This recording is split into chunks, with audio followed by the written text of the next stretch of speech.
성경을 보면 개인의 믿음이 자신을 구원하는 사례를 종종 볼 수가 있습니다. 성경 안에는 자기 자신의 믿음이 자신을 구원하는 사례가 많이 나타납니다. 하나님과 동행하던 에녹은 죽음을 보지 않고 하늘로 옮김을 받았습니다. 에녹.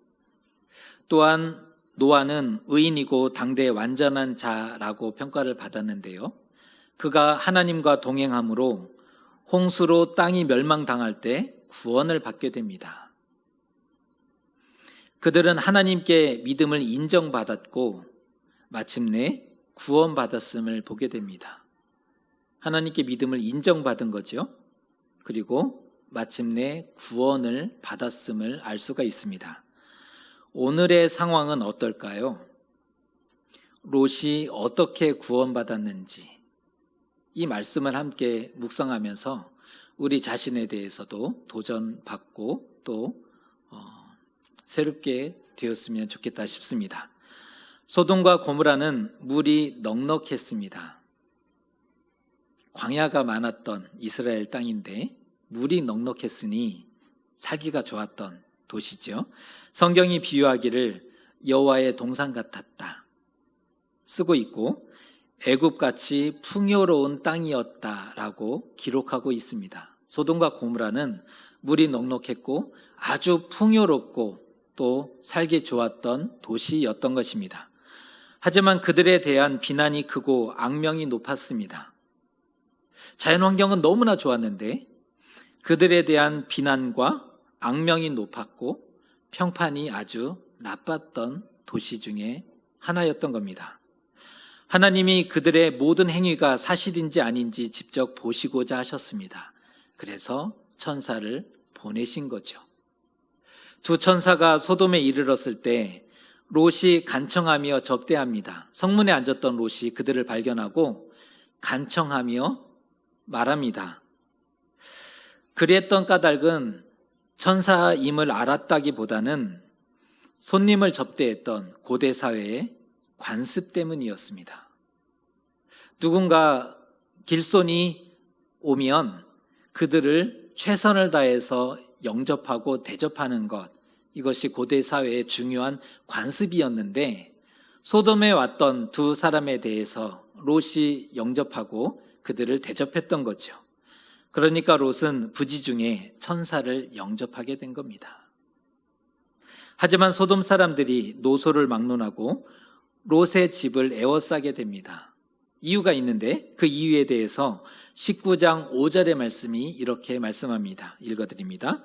오늘 밤에 내게 온 사람들이 어디 있느냐 이끌어내라 우리가 그들을 상관하리라. 여기 말씀을 보시면 상관하다라는 말이 나오는데 이 상관하다라는 말은 몸으로 알다, 일종의 성적인 표현입니다. 다시 말해 동성애를 지칭하는 표현입니다. 이들의 행위는 당시 소돔에 만연했던 소돔 가운데 만연했던 죄악이 무엇인지, 그들이 얼마나 사악했는지, 또한 일부의 문제가 아니라 집단적 부패였음을 단적으로 보여주고 있는 그러한 사건이었습니다. 얼마나 탐했으면 그 밤에 원근 각처에서 한 번에 몰려왔겠습니까? 저녁에 성에 들어왔거든요, 두 사람이. 그런데 그 저녁이 다 가지 않았는데 원근 각처에서 사람들이 롯의 집으로 몰려왔음을 볼 수 있지 않습니까? 죄에 대한 열망이, 죄에 대한 욕망이 아주 뜨거웠음을 알 수 있는 부분입니다. 열정이 있었습니다. 죄에 대한 열망으로 가득했던 거죠. 결국 이러한 악행으로 인해서 소돔의 운명이 결정되고야 말았습니다. 롯은 남자를 가까이 하지 않은 두 딸을 주겠다고 그들에게 제안합니다. 이들은 가만두라. 나에게 온 손님이니 이들은 가만두라. 대신 남자를 가까이 하지 않은 두 딸이 있으니 이들을 내어줄 테니 너희 마음대로 하라 라고 제안했지만 소돔 사람들은 오히려 그를 밀치며 문을 부수고자 했던 거죠. 분위기가 험악해지자 천사가 손을 내밀어 롯을 안으로 끌어들였고 대신 무리의 눈을 어둡게 만들었지 않습니까? 이것을 보면 소돔에 대한 부르짖음과 죄악이 모두 사실이었음이 명백히 드러나고 있는 그러한 부분입니다. 소돔에 대한 소문이 사실이었던 거죠. 19장 13절의 말씀을 읽어드립니다. 그들에 대한 부르짖음이 여호와 앞에 크므로 여호와께서 이곳을 멸하시려고 우리를 보내셨나니 우리가 멸하리라. 천사는 자신이 누구며 왜 그곳에 왔는지를 밝힌 다음에 내게 속한 사람은 다 성 밖으로 이끌어내라 라고 명하는 장면입니다. 하지만 롯이 결혼할 사위에게 가서 말했더니 농담으로 여겼더라. 두 사위가 롯의 말을 듣더니 농담으로 여기게 되었습니다. 뿐만 아니라 롯 역시도 어찌할 바를 알지 못하고 주저하고 있는 모습을 보게 됩니다. 13년 넘게 그곳에 살았는데 롯이 소돔으로 간 지 13년이 넘었죠. 13년이 넘게 그곳에 살았는데 하루아침에 다 버리고 떠날 수 있었겠습니까? 누구도 쉽지 않죠.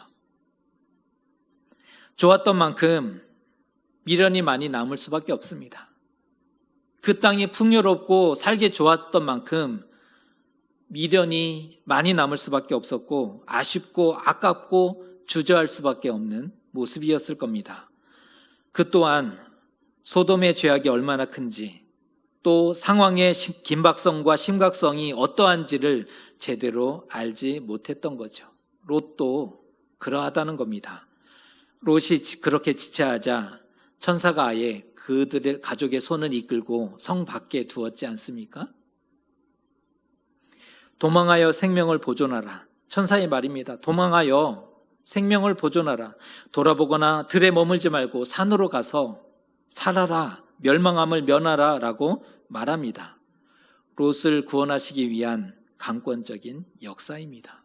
주저하니까 하나님이 강권적으로 롯을 옮겨 놓으신 거죠.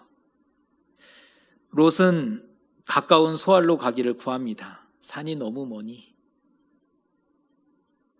소알성으로 들어갈 수 있게 해달라. 그것도 허락을 받게 됨을 보게 됩니다. 롯이 소알성에 들어가자 해가 돋게 됩니다. 이제 아침이 밝아온 겁니다. 하늘에서 불과 비가 유황과 불이 비같이 내려 소돔과 고모라를 덮어버렸습니다. 하늘에서 여호와께로부터 불이 나와 유황이 내려 그 땅을 덮어버리게 됩니다. 이때 불행하게도 롯의 아내는 뒤를 돌아보게 되고 소금 기둥이 되지 않습니까? 말씀을 기다려 듣지 않았습니다. 경고를 무시했기 때문입니다. 하지 말라면 하지 말아야 하는데 사람은 꼭 하지 말란 것은 더 한번 바라보게 되고 관심 두게 되고 실수하지 않습니까? 오늘 롯의 아내를 보면 미련 때문에 과거를 버리지 못해서 손에 움켜진 것을 놓지 못해서 결국 망하게 되었음을 볼 수 있습니다. 이리하여 크고 화려했던 부유했던 소돔은 하루아침에 연기같이 사라지고 말았습니다. 그럼에도 롯은 멸망하는 가운데 극적으로 구원을 받게 되었던 거죠. 여기서 질문을 하게 됩니다. 그러면 롯은 의인이었을까요? 어떻게 생각하십니까? 세상이 멸망하는 중에 롯은 구원받았습니다. 그런데 롯은 의인이었는가?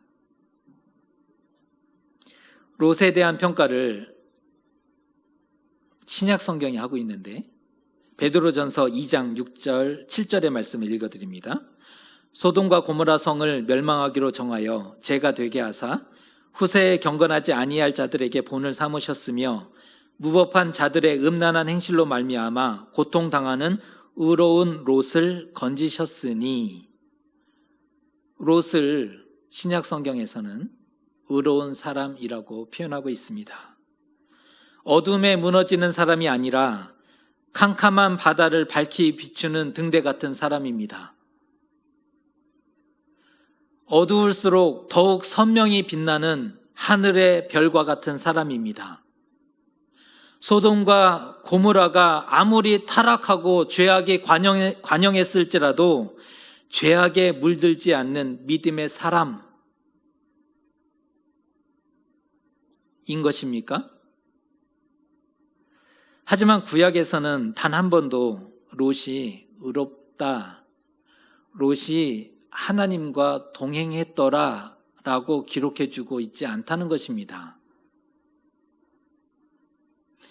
그는 아브라함의 조카였죠. 아브라함과 함께 갈대아 우르를 떠나서 생사를 같이 하며 가나안 땅으로 들어왔습니다.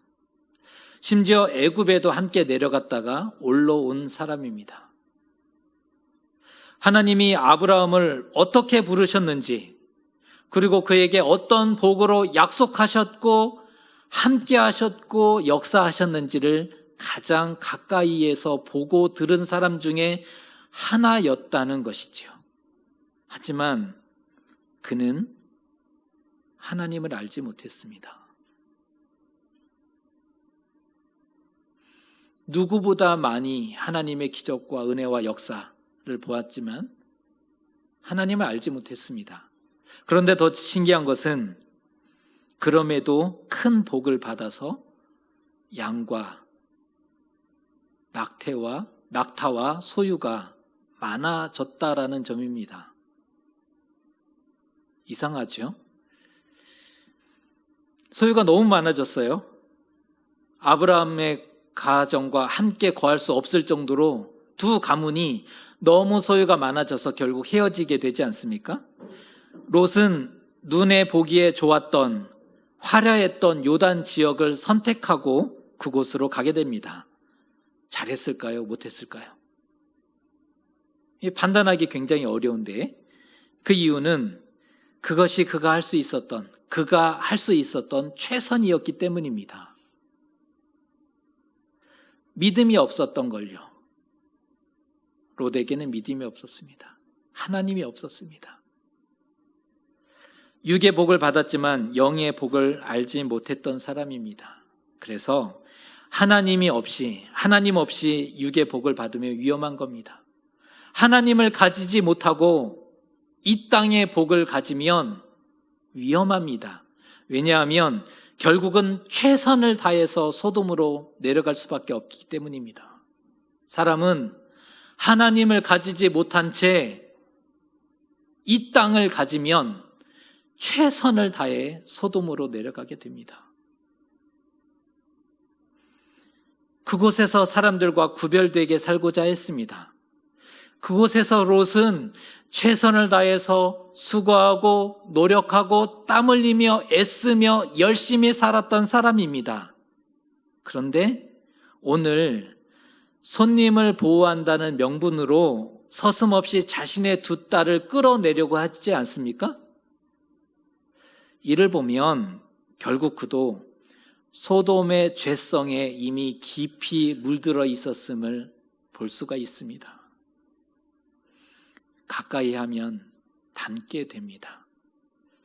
가까이 하면 같아집니다. 오늘 소돔과 고모라의 멸망 가운데 롯이 구원받았지만 자신의 신앙과 자신의 믿음 때문이 아닙니다. 그러면 어떻게 구원받게 되었는가? 이게 이제 궁금하지 않습니까? 그 해답을 오늘 말씀 29절이 가르쳐주고 있습니다. 29절의 말씀을 같이 한번 읽어보겠습니다. 시작.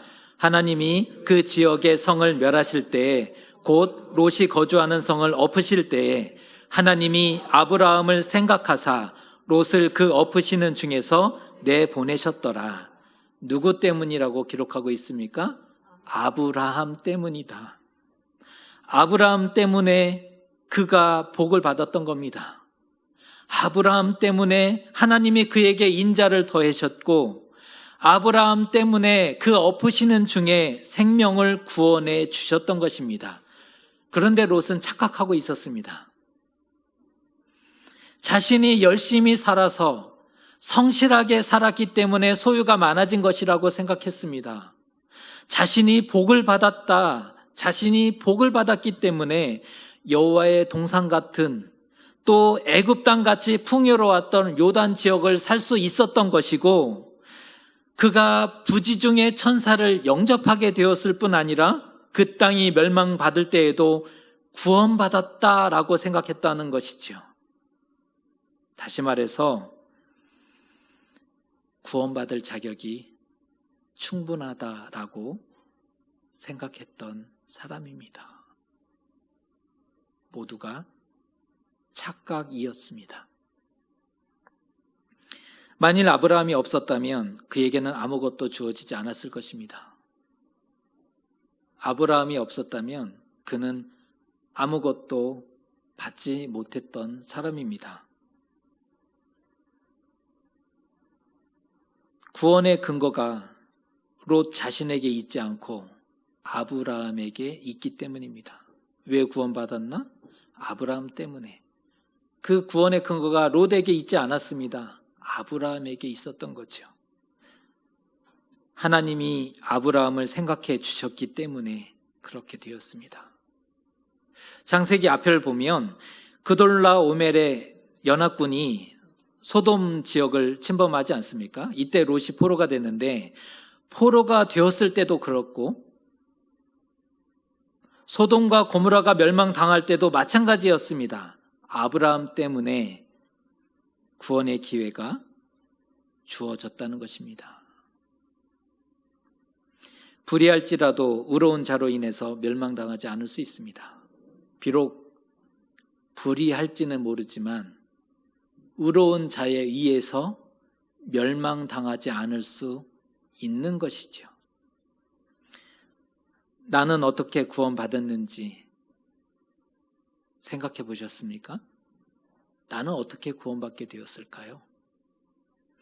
우리가 여기까지 올 수 있었던 이유는 우리 자신이 의인이었기 때문이 아니라, 우리의 믿음이 굳건하고 흔들림 없었기 때문이 아니라, 우리에게도 아브라함이 있었기 때문이라는 것입니다. 하나님이 우리를 살게 하신 이유, 하나님이 우리를 생각해 주신 이유가 무엇입니까? 우리의 유로움이나 우리의 믿음, 우리의 선한 행실 때문이 아니라는 겁니다. 누군가의 사랑이 있었고, 누군가의 희생이 있었고, 누군가의 돌봄과 그 배려 때문에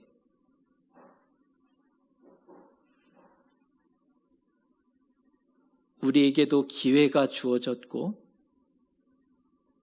우리가 다시 힘을 낼 수 있었고, 쓰러졌지만 다시 일어서고 걷게 되었다라는 말씀입니다. 그가 있기에 내가 있고 넘어지지 않고 멸망하지 않았던 것이지요.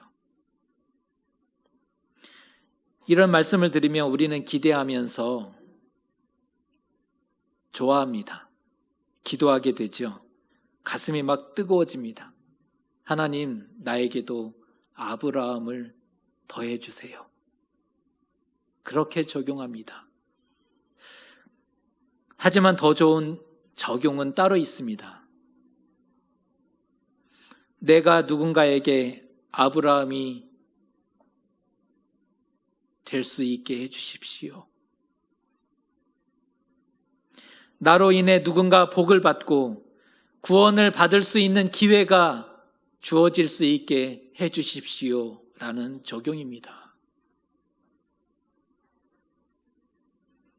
많은 이들이 말씀을 들으며 그동안 나에게 그런 아브라함을 꼭 주십시오 라고 적용했습니다. 그런데 더 좋은 적용은 내가 그런 아브라함이 될 수 있게 도와주십시오. 나로 인해서 누군가 복을 받을 수 있다면, 나 때문에 누군가가 죽음에서 일어설 수 있다면 그런 사람으로 사용해 주십시오 라는 적용이라는 것이지요. 하나님이 아브라함 때문에 롯에게 복을 주시고 그를 생각하사 생명을 구원하신 것처럼 우리도 그렇게 살아갈 수는 없겠습니까? 지금까지는 참 이기적으로 살아왔습니다. 나 중심으로 살았습니다. 내 인생이 가장 소중했습니다. 나의 가족이 가장 소중했습니다. 나의 만족과 나의 행복을 위해서 열심히 걸었고 기도했습니다. 그러나 이제는 나로부터 복이 흘러가고 지엄한 심판 중에라도 구원받는 영혼이 한 사람이라도 있었으면 좋겠다. 그런 기도를, 그러한 삶의 결정을 할 수 있어야 되지 않겠습니까? 그렇게 살아갈 수만 있다면 참으로 행복한 사람일 것입니다. 그렇게 살아가는 것이 이 땅을 살아가는 그리스도인의 사명이 될 것입니다. 그는 기도하게 될 것입니다. 내가 오늘 하나님을 만났다고. 그가 기도하게 될 것입니다. 내가 오늘 하나님의 살아계심과 구원하심을 보게 되었다고. 이 작은 자에게 찾아와 어루만져 주시고 위로하시는 하나님을 만나게 되었다고. 롯의 소돔 땅에 거주한 후 참혹한 실패로 끝나고 말았습니다. 좋아 보였던 소돔 땅으로 갔지만 결국은 참담한 결과를 가져오고 말았습니다. 원인은 약속을 따라가지 않고 눈에 보기에 좋았던 것을 선택했기 때문입니다. 영의 사람이 아니라 그는 육의 사람이었던 것입니다. 매력적인 것이 다 좋은 것이 아니죠. 소돔은 약속의 땅 밖에 있었지 않습니까? 그러나 매력적으로 보였습니다. 아무리 매력적이라 할지라도 따라가면 안 되는 것입니다. 나는 괜찮다? 나는 할 수 있다? 나는 다르다? 아닙니다. 거기 있으면 안 되는 것입니다. 우리가 사는 세상도 참 매력적입니다.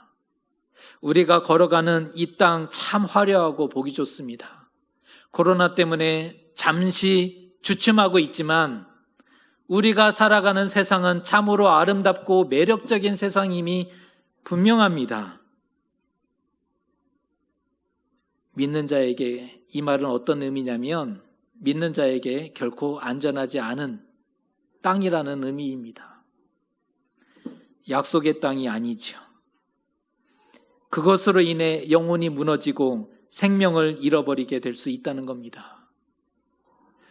오늘 롯이 살게 된 것은 오직 아브라함 때문이었음을 우리가 잊지 말아야 합니다.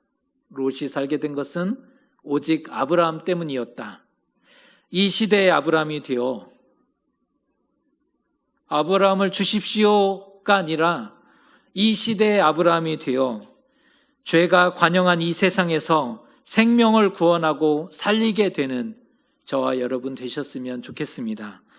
그가 비록 의인은 아닐지라도 살게 되고 구원의 기회가 주어질지 모르는 일입니다. 그는 의인이 아닐지 모르겠습니다. 그러나 그가 살게 되는 기회, 그가 구원을 받을 수 있는 기회가 한 번 더 주어지게 될 것입니다. 복을 흘려보내고 구원의 기회를 전하는 그러한 축복의 통로로 이 땅의 삶을 끊임없이 걸어가고 살아내는 저와 여러분 되시기를 주님의 이름으로 축복합니다. 기도하겠습니다.